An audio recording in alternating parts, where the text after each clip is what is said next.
വേദിയിൽ ഉപവിഷ്ടരായിരിക്കുന്ന ഏറ്റവും ബഹുമാന്യരായ നേതാക്കളെ, തദ്ദേശ സ്വയംഭരണ സ്ഥാപനങ്ങളിലേക്കുള്ള തെരഞ്ഞെടുപ്പിൽ വിജയിച്ചവരും മത്സരിച്ചവരുമായി ഈ പ്രത്യേക സമ്മേളനത്തിൽ പങ്കെടുക്കുന്നതിന് വേണ്ടി എത്തിച്ചേർന്നിരിക്കുന്ന സഹോദരി സഹോദരന്മാരെ, സഹപ്രവർത്തകരെ, സുഹൃത്തുക്കളെ, ആദ്യമായി ഇവിടെ എത്തിച്ചേർന്നിരിക്കുന്ന മുഴുവൻ ആളുകളെയും ഞാൻ ആത്മാർത്ഥമായി അഭിവാദ്യം ചെയ്യുകയാണ്. കഴിഞ്ഞ തദ്ദേശ സ്വയംഭരണ സ്ഥാപനങ്ങളിലേക്കുള്ള തെരഞ്ഞെടുപ്പ് ഇന്ത്യൻ നാഷണൽ കോൺഗ്രസ് വളരെ കൃത്യതയോടുകൂടി സമീപിച്ച ഒരു തെരഞ്ഞെടുപ്പായിരുന്നു. 2024 ലോക്സഭാ തെരഞ്ഞെടുപ്പിനെയും 2025 തദ്ദേശ സ്വയംഭരണ സ്ഥാപനങ്ങളിലേക്കുള്ള തെരഞ്ഞെടുപ്പിനെയും അതുപോലെ തന്നെ 2026 നിയമസഭാ തെരഞ്ഞെടുപ്പിനെയും വളരെ ഗൗരവപൂർവ്വം നമ്മൾ മുന്നിൽ കണ്ടുകൊണ്ടാണ് മുന്നോട്ട് പോയിക്കൊണ്ടിരിക്കുന്നത്. ഇന്നത്തെ ദിവസം അതുകൊണ്ട് തന്നെ വിജയ ദിവസമായിട്ടോ ആത്മാഭിമാനത്തിൻ്റെ ദിവസമായിട്ടോ അതല്ലെങ്കിൽ ആവേശത്തിൻ്റെ ദിവസമായിട്ടോ നമുക്ക് കണക്കാക്കാം. നമ്മുടെ എല്ലാം ബഹുമാന്യനായ നേതാവ്, ലോക്സഭയുടെ പ്രതിപക്ഷ നേതാവ് ശ്രീ രാഹുൽ ഗാന്ധി ഈ വേദിയിൽ എത്തുമ്പോൾ നമ്മുടെ വിജയത്തിൻ്റെ ആഘോഷത്തോടൊപ്പം അടുത്ത വിജയത്തിലേക്കുള്ള കാൽ ചുവടുവെപ്പ് കൂടിയായി മാറുമെന്നുള്ളതിന് ഒരു സംശയവും വേണ്ട. സ്നേഹിതരെ, നമുക്കറിയാം ആനുകാലികമായിട്ടുള്ള കേരള രാഷ്ട്രീയം വളരെ കൃത്യമായി വിലയിരുത്തി മുന്നോട്ട് പോകുന്നവരാണ് കേരളത്തിലെ ബഹുഭൂരിഭാഗം വരുന്ന കേരളത്തിലെ പൊതുസമൂഹമെന്ന് നമുക്കറിയാം. ഇന്ന് ലോകത്തിൻ്റെ തന്നെ ഏറ്റവും പ്രധാനപ്പെട്ട തീർത്ഥാടന കേന്ദ്രങ്ങളുടെ ശ്രേണിയിൽ ഏറ്റവും മുന്നിലുള്ള ശബരിമലയിലെ അയ്യപ്പൻ്റെ സ്വർണം കെട്ട CPM-ന് ഈ തെരഞ്ഞെടുപ്പിൽ നമ്മൾ ഒരു സാധ്യതകളും കേരളത്തിൽ കൊടുക്കാതിരുന്നത് പോലെ വരുന്ന നിയമസഭാ തെരഞ്ഞെടുപ്പിൽ ഐക്യ ജനാധിപത്യ മുന്നണിയുടെയും കോൺഗ്രസിൻ്റെയും വലിയ മുന്നേറ്റത്തിലൂടെ CPM-ന്റെ ഈ കള്ളത്തരത്തിന്, അഴിമതിക്ക് കൂട്ടുനിൽക്കുന്ന CPM-ന്റെ രാഷ്ട്രീയത്തെ ഒറ്റപ്പെടുത്തണമെന്നാണ് എനിക്ക് വിനയപൂർവ്വം ഓർമ്മപ്പെടുത്തുവാനുള്ളത്. ഈ തദ്ദേശ സ്വയംഭരണ സ്ഥാപനങ്ങളിലേക്ക്, തെരഞ്ഞെടുപ്പിലേക്ക് നമ്മൾ കൃത്യമായിട്ടുള്ള മാനിഫെസ്റ്റോ തയ്യാറാക്കിയിരുന്നു. നമ്മൾ എന്തൊക്കെയാണ് ചെയ്യാൻ പോകുന്നത്? സാധാരണ ജനങ്ങൾക്ക് വേണ്ടി തദ്ദേശ സ്വയംഭരണ സ്ഥാപനങ്ങളിൽ മഹാത്മാഗാന്ധി വിഭാവനം ചെയ്തിട്ടുള്ള ഗ്രാമസ്വരാജ് യാഥാർത്ഥ്യമാക്കുന്നതിന് വേണ്ടിയുള്ള ഒട്ടേറെ കാര്യങ്ങൾ ജനങ്ങളുമായി സംവദിച്ചാണ് നമ്മൾ ഈ തെരഞ്ഞെടുപ്പിൽ വിജയിച്ചു വന്നിട്ടുള്ളത്. ഞാൻ പ്രിയപ്പെട്ടവരെ ഓർമ്മപ്പെടുത്തുന്നു, ജനങ്ങൾക്ക് അവരുടെ പ്രയാസങ്ങളെ ചേർത്ത് പിടിക്കുന്ന തരത്തിലുള്ള സാധാരണക്കാരുടെ വിഷയങ്ങൾ ഏറ്റെടുക്കുന്ന പദ്ധതികൾക്ക് രൂപം നൽകി ജനങ്ങളുടെ മനസ്സിലേക്ക് കയറി പറ്റാൻ നമുക്ക് കഴിയണം. നിങ്ങൾക്കെല്ലാവർക്കും അതിന് കഴിയുമെന്നുള്ള ശുഭപ്രതീക്ഷയാണ് നമുക്കുള്ളത്. CPM-ന് കേരളത്തിൽ ഇന്ന് രാഷ്ട്രീയം പറയാൻ കഴിയുന്നില്ല. CPM എന്ന രാഷ്ട്രീയ പ്രസ്ഥാനം ഇന്ന് വർഗീയത പറഞ്ഞുകൊണ്ടാണ് കേരളത്തിലെ ജനങ്ങളെ അഭിസംബോധന ചെയ്യുന്നത് തന്നെ. ഇന്നത്തെ ദിവസം നമ്മൾ കണ്ടല്ലോ, മന്ത്രി സജി ചെറിയാൻ, ആലപ്പുഴ ജില്ലയിൽ നിന്നുള്ളൊരു മന്ത്രിയാണ്. മന്ത്രി സജി ചെറിയാൻ ഇന്ത്യൻ ഭരണഘടനയെ തള്ളിപ്പറഞ്ഞിട്ടുള്ളയാളാണ്. ഒരു തവണ മന്ത്രിസഭയിൽ നിന്ന് രാജിവെക്കേണ്ടി വന്നിട്ടുള്ളയാളാണ്.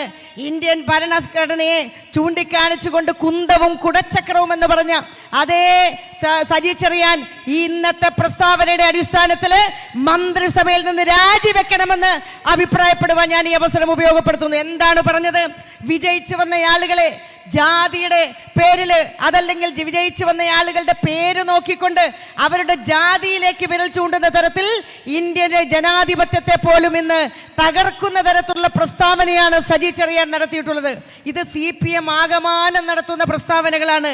കക്ഷി രാഷ്ട്രീയത്തിൽ നിന്നുകൊണ്ട് കൃത്യമായിട്ടുള്ള രാഷ്ട്രീയ കാര്യങ്ങൾ ജനങ്ങളുമായി സംവദിക്കുന്നതിന് പകരമായി, വികസന കാര്യങ്ങൾ പറയുന്നതിനപ്പുറമായിട്ട് ജാതീയമായി കേരളത്തിലെ ജനതയെ പല കഷ്ണങ്ങളാക്കി മാറ്റുന്നതിന് വേണ്ടിയിട്ടുള്ള തീരുമാനങ്ങളുമായി CPM പോകുമ്പോൾ RSSന്റെ വർഗീയ രാഷ്ട്രീയം നമ്മൾ കാണാതെ പോകരുത്.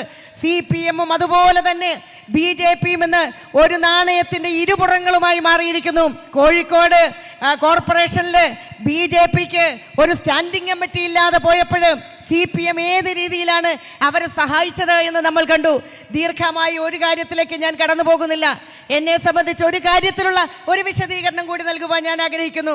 എൻ്റെ പിതാവ് കഴിഞ്ഞ ദിവസങ്ങൾക്ക് മുമ്പ് മാത്രമാണ് മരണപ്പെട്ടിട്ടുള്ളത്. ആ പിതാവിൻ്റെ വിയോഗവുമായി ബന്ധപ്പെട്ടുള്ള ചടങ്ങുകളിൽ പങ്കെടുത്തുകൊണ്ടിരിക്കുമ്പോഴാണ് CPM-ന്റെ ഹാൻഡിലുകളിൽ നിന്ന് ഒരു വാർത്ത വരുന്നത്. സർജിക്കൽ സ്ട്രൈക്ക് ഷാനിമോൾ CPM-ലേക്ക് എന്ന് പറഞ്ഞുള്ള ഒരു വാർത്ത കണ്ടു. നമ്മൾ അതിന് പിന്നാലെ പോയി. CPM എന്ന് പറയുന്ന പാർട്ടിയുടെ AKG സെന്ററിൽ നിന്ന് നിയന്ത്രിക്കുന്ന 2 ഹാൻഡിലുകളിൽ നിന്നാണ് കോൺഗ്രസിനകത്ത് അടിയുറച്ച് വിശ്വസിച്ചുകൊണ്ട് മരണം വരെ കോൺഗ്രസ് ആയിരിക്കുമെന്ന് പ്രഖ്യാപിച്ചുകൊണ്ട് മുന്നോട്ട് പോകുന്ന എന്നെ പോലെ ഒരാളെ CPM-ലേക്ക് പോകുന്നു എന്നാണ് പറഞ്ഞത്. പക്ഷേ ഞാൻ കണ്ടു 2 ദിവസക്കാലം അത് ചടങ്ങുകൾക്ക് ശേഷം കൃത്യമായിട്ട് പോലീസിൽ പരാതി നൽകിക്കൊണ്ട് ആരാണോ ഇത്തരത്തിൽ CPM-ൽ പോകുക എന്ന് പറയുന്നത് എന്നെ സംബന്ധിച്ചിടത്തോളം ജീവിതത്തിലെ ഏറ്റവും വലിയ അപമാനമാണ് എന്നുള്ളത് കൊണ്ട് ആ അപമാനത്തിനെതിരെ, ആ അപകീർത്തിക്കെതിരെ ഞാൻ പരാതി നൽകി. പരാതിയിൽ രാഷ്ട്രീയമായ സമ്മർദ്ദങ്ങൾ ഉണ്ടെങ്കിലും ആ പരാതിയിന്മേൽ പോലീസ് കേസെടുത്തില്ലായിരുന്നെങ്കിൽ സമരപരിപാടികളുമായി മുന്നോട്ട് പോകുമെന്നുള്ള കർശനമായിട്ടുള്ള നിർദ്ദേശത്തെ തുടർന്ന് ഒരു FIR ഇട്ടു. നാം ആലോചിക്കേണ്ടത് ഈ CPM എന്ന് പറയുന്ന രാഷ്ട്രീയ പ്രസ്ഥാനത്തിന് ഇത് എന്തു പറ്റിപ്പോയി? ആ പാർട്ടിയിലെ അപജയങ്ങളെ കണ്ടുകൊണ്ട്, അഴിമതി കണ്ടുകൊണ്ട്, സ്വർണ്ണക്കൊള്ള, നമുക്കറിയാം ദൈവത്തെ പോലും വെറുതെ വിടാത്ത CPM-ന്റെ നിലപാടുകൾ കണ്ടുകൊണ്ട് ഒട്ടേറെ ആളുകൾ ഇന്ത്യൻ നാഷണൽ കോൺഗ്രസ് എന്ന മഹത്തായ പ്രസ്ഥാനത്തിലേക്ക് കടന്നു വരുന്നു. ബഹുമാനിയായ ആയിഷ പോറ്റി ഇവിടെ ഇരിപ്പുണ്ട്. ഞാൻ അവരെ സത്യത്തിൽ ആത്മാർത്ഥമായിട്ട് സ്വാഗതം ചെയ്യുകയാണ്. ഇന്ത്യൻ നാഷണൽ കോൺഗ്രസ് എന്ന് പറയുന്ന പ്രസ്ഥാനത്തിന്റെ നിലപാടുകൾ മനസ്സിലാക്കിക്കൊണ്ട് മതേതര ജനാധിപത്യ മൂല്യങ്ങൾ അധിഷ്ഠിതമായിട്ട് രാഷ്ട്രീയ പ്രവർത്തനം നടത്തണമെന്നുള്ള ഒറ്റ ചിന്തയുടെ അടിസ്ഥാനത്തിൽ കോൺഗ്രസിലേക്ക് കടന്നു വന്നപ്പോൾ CPM നേതാക്കന്മാര് ഗോവിന്ദൻ മാഷ് ഉൾപ്പെടെയുള്ളവർ പറഞ്ഞത് വർഗവഞ്ചകയാണെന്നാണ്. ഇവിടെ ശ്രീ K മുരളീധരൻ അവർ പറഞ്ഞു ഇപ്പോ വർഗവഞ്ചനയാണ് എന്ന് പറയാൻ അവർ തയ്യാറാവാത്തത്. അവരെ സംബന്ധിച്ചിടത്തോളം CPM-ഉം BJP-യും ഒരേ തൂവൽ പക്ഷികളായതുകൊണ്ട് BJP-യിലേക്ക് പോയപ്പോ ഒരഭിപ്രായം പോലും പറയാൻ CPM-ന്റെ ആളുകൾ തയ്യാറാകുന്നില്ല. CPM എന്ന് പറയുന്ന രാഷ്ട്രീയ പാർട്ടിക്ക് ഇന്ന് കൃത്യമായിട്ട് ജനങ്ങളോട് സംവദിക്കാൻ കഴിയുന്നില്ല. അവര് ദേശീയ തലത്തില് നരേന്ദ്രമോദിക്ക് മുന്നിൽ മുട്ടുമടക്കിക്കൊണ്ട് ജോൺ ബ്രിട്ടാസിനെ പോലെയുള്ള പാലങ്ങളെ സൃഷ്ടിച്ചുകൊണ്ട് CPM-ഉം BJP-യും ഒറ്റക്കെട്ടാണ് എന്ന് പ്രഖ്യാപിച്ചുകൊണ്ട് മുന്നോട്ട് പോകുമ്പോൾ നമ്മൾ വളരെ ജാഗരൂകരായിരിക്കണം. വർഗീയതയ്ക്കെതിരെ അതിശക്തമായ നിലപാടുകൾ എടുത്തുകൊണ്ട് ഇന്ത്യൻ നാഷണൽ കോൺഗ്രസ് എന്ന് പറയുന്ന മഹത്തായ പ്രസ്ഥാനത്തിന് നെഹ്റുവിയൻ പ്ലാറ്റ്ഫോമിൽ ഉറച്ചു നിന്നുകൊണ്ട് മതേതര ജനാധിപത്യ മൂല്യങ്ങളെ ഉയർത്തിപ്പിടിച്ചുകൊണ്ട് നമുക്ക് മുന്നോട്ട് പോകാമെന്ന് മാത്രം സൂചിപ്പിച്ചുകൊണ്ട് ഞാൻ എൻ്റെ വാക്കുകൾ ചുരുക്കുന്നു. നന്ദി, നമസ്കാരം. ജയ് ഹിന്ദ്, ജയ് നാഷണൽ കോൺഗ്രസ്. കോൺഗ്രസ് പ്രവർത്തക സമിതി അംഗം ഏറെ ബഹുമാന്യനായ ശ്രീ ശശി തരൂർ MP.